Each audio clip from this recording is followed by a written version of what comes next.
Hello, NBA fans. Daily news about the Los Angeles Lakers. I'm a fan of the Lakers show and I hope you'll subscribe to the channel and give it a like.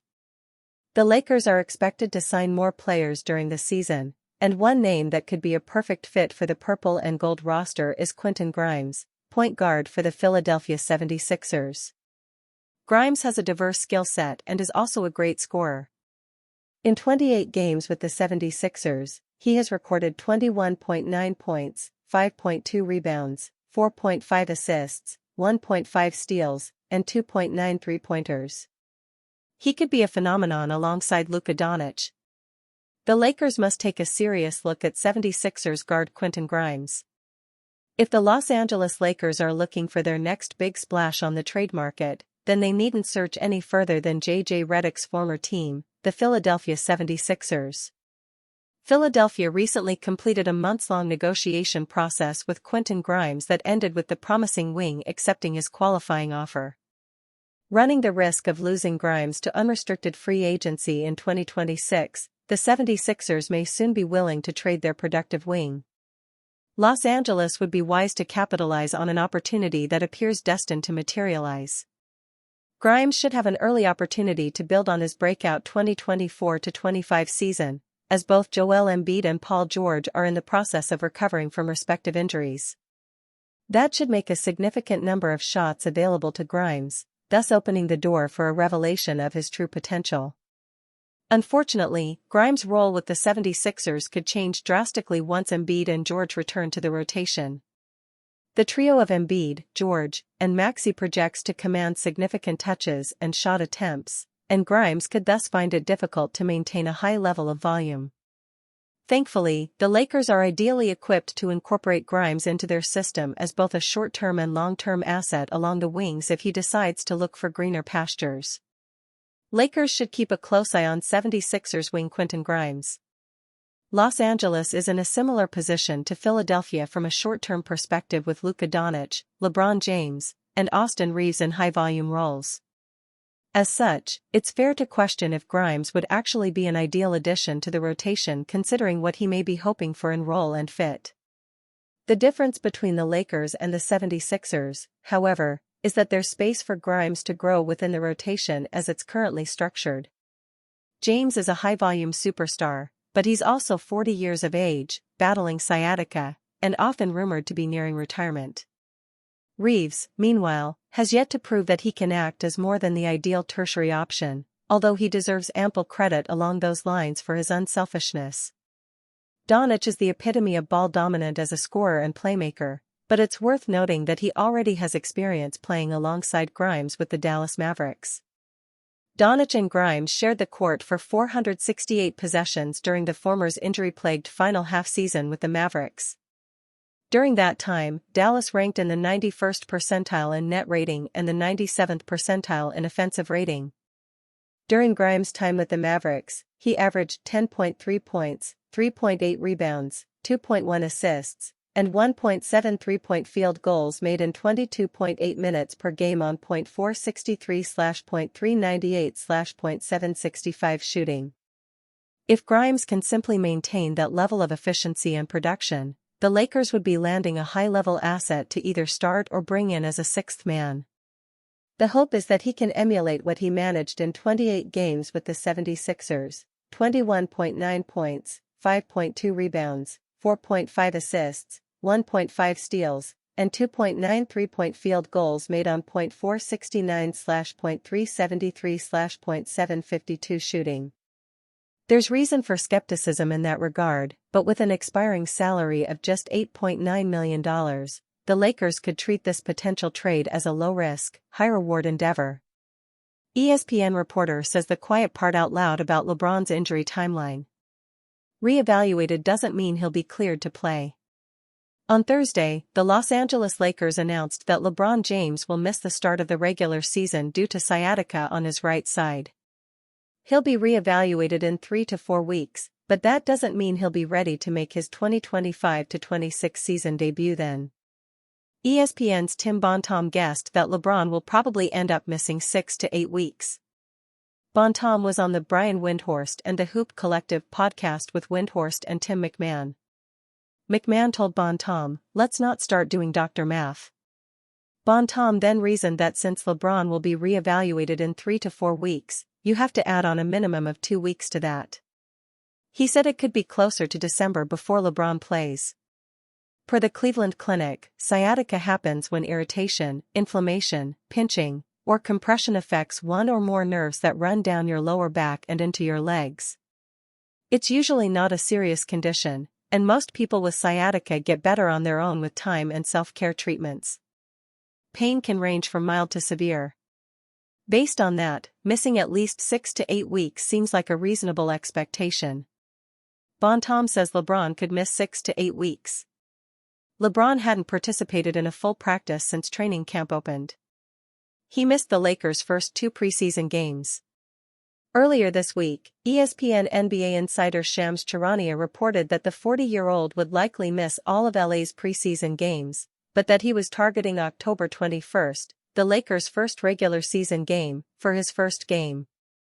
3 weeks from yesterday, Thursday, when the Lakers broke the news, is October 30th. By that point, Los Angeles will have already played 5 regular season games, including 2 games against Minnesota. If he is re-evaluated in 4 full weeks, November 6th, the Lakers will have played 9 regular season games. Of course, he could also be re-evaluated at some point between then. What we do know is that LeBron will miss at least the first few games of the season, marking the first time in his career that he doesn't play in the season opener. As unfortunate as it is knowing that the streak will come to an end, LeBron's health is the top priority, especially as he enters uncharted territory as an NBA player. Hopefully, when he's re-evaluated in a few weeks, the Lakers will have a clear idea of when LeBron can return. Lakers have clear silver lining to LeBron James' injury. Is this coping? Why yes it is. For the first time in approximately 150 years, LeBron James will be sidelined with injury to start an NBA season. That stinks for everyone, but especially for Lakers fans. If you're looking for silver linings to LeBron's injuries, the most important one is that he won't be out too long. A late October or early November return sounds likely according to reports, meaning he should only miss a handful of games. On the court, the silver lining is that fans will get a brief preview of how the Lakers' likely backcourt of the future, Luka Doncic and Austin Reeves, fares without LeBron in the lineup. This is coping, of course. Like everyone else, I want to see LeBron out there every night. But when he does eventually retire, the torch will be passed to Doncic and Reeves. Seeing how JJ Redick uses those guys as his top options will be worth watching in the short time LeBron is sidelined this month. How does a Luka Doncic and Austin Reeves 1-2 punch look? Letting Austin Reeves play off the ball with Luka handling the lion's share of the ball-handling duties would make sense. It's the role Luka has been playing pretty much his entire career, and we started to see those roles start to materialize down the stretch of last year when Luka got more comfortable in the Lakers system. In March and April, Austin Reeves averaged considerably fewer assists per game, 5.4 and 4.7, than he did at the start of the season, 7.8 per game in December, 6.9 per game in January. That makes sense. With Luka in the mix, Reeves' scoring is his most important skill. His passing will still come in handy, but Luka is such a top-tier passer by himself that Reeves' catch-and-shoot game becomes that much more valuable. If he can be an elite number 2 scoring and passing option, which he seems to be evolving into, then this duo will be pretty tough to guard. We saw how good Luka was with Kyrie as his number 2 option in Dallas. Austin Reeves is an extremely different player stylistically, but if he can provide some of the same things Kyrie did, specifically the big scoring nights whenever Luka's offensive game isn't clicking like it normally does, or turning into the de facto point guards if teams sell out to get the ball out of Luka's hands, then I think he and Luka can be just as productive.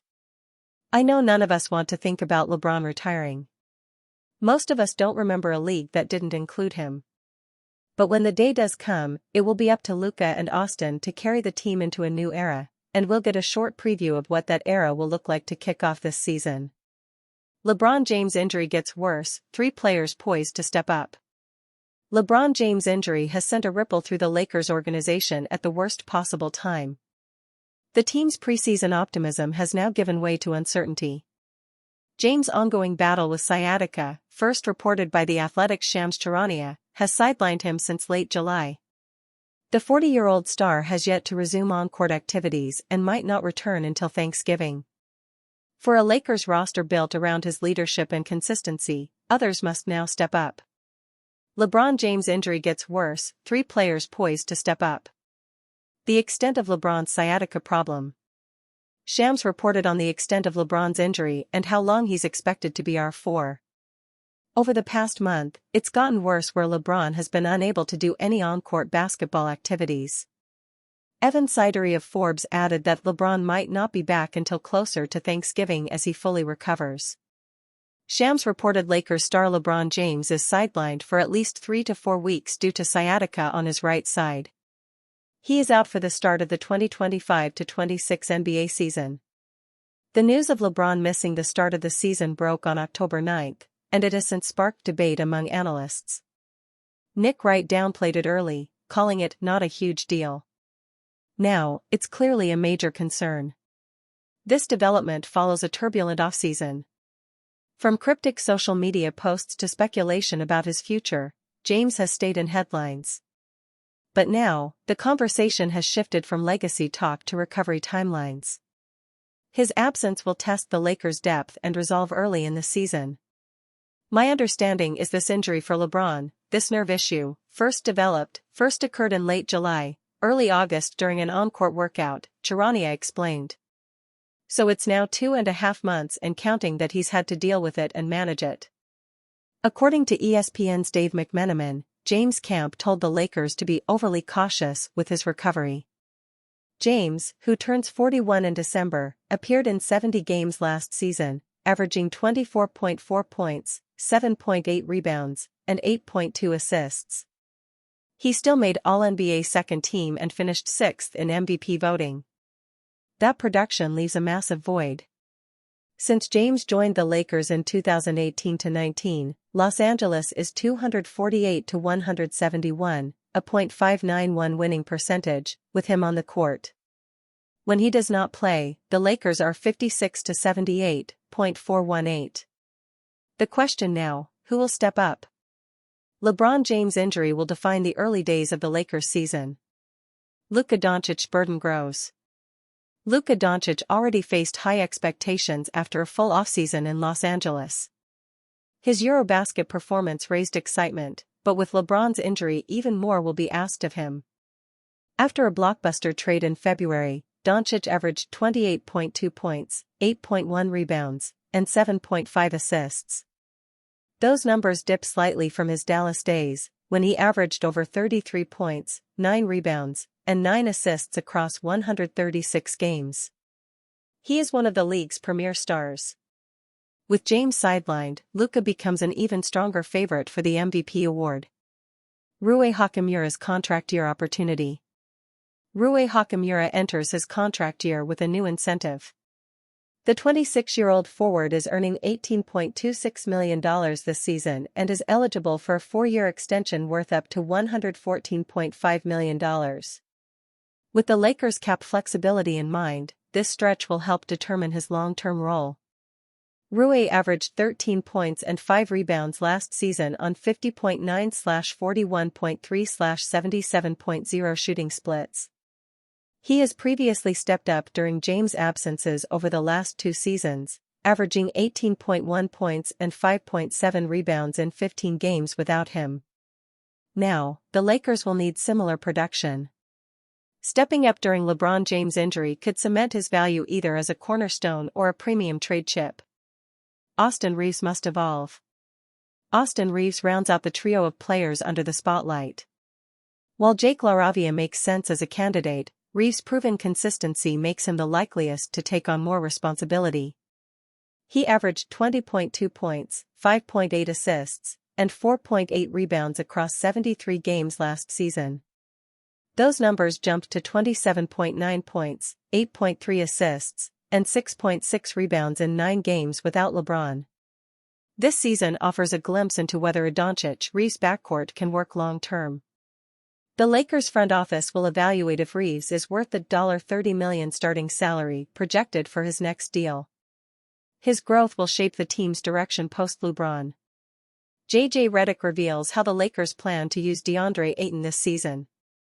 The NBA season is approaching, and teams are starting to determine the roles some of their newest acquisitions will play on both sides of the court. For the Los Angeles Lakers, their newest key addition is former Phoenix Suns and Portland Trail Blazers center DeAndre Ayton. The center position was a problem in LA last year, with Jackson Hayes taking on most of the minutes following the Anthony Davis-Luka Doncic trade.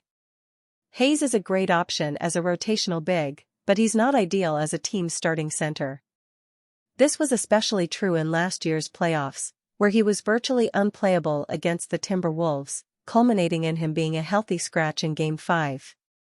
The Lakers signed Ayton hoping he'll let Hayes play a role better suited to his strengths, and give the team a true big man, something they lacked after Davis was traded. Lakers head coach J.J. Redick was asked about what sort of role Ayton would have this season in a media appearance on Friday. Here's what he had to say. Finishing and rim running. There are a few interesting points in those comments. First, his remarks on using Ayton as a rim runner. Ayton earned an A in finishing talent with the Trailblazers last season, per B-Ball Index. Ayton managed this strong season in a poor environment as well. Portland had an inexperienced team, and as a result, they came in below average in teammate playmaking talent around Ayton. In Los Angeles, however, Ayton will have two of the best table setters in NBA history with Luka Doncic and LeBron James, as evidenced by Jackson Hayes' placement in the chart below. Defensive versatility. Secondly, Redick emphasized Ayton's defensive ability, an often overlooked aspect of his game due to his effort issues that have cropped up at times throughout his career. In 2024, Ayton earned grades of A+, and A+ in help defense talent, rim protection, and defensive rebounding talent, proving his effectiveness in that area. Hayes, on the other hand, struggled in these areas, grading as below average as a rim protector. One part of Ayton's defensive ability that really stands out is what he does on switches, which Redick emphasizes near the end of the clip. Ayton was graded as B-Ball Index's second-best big man in perimeter isolation defense last season, behind only Bam Adebayo. While Hayes struggled as a rim protector, he struggled especially in isolation, which Redick highlighted as a skill set they lacked at center after Davis was traded last season. Additionally, Ayton is a real threat as a mid-range shooter, earning an A- grade in that area. That ability can pull opposing bigs away from the rim, creating space for the Lakers to get easier looks at the basket. He had a down year as an off-ball scorer last season, but that's expected to improve with the Lakers' previously mentioned elite playmaking. This outlook seems even more likely when you consider Ayton's best seasons in that area, shown in the chart below.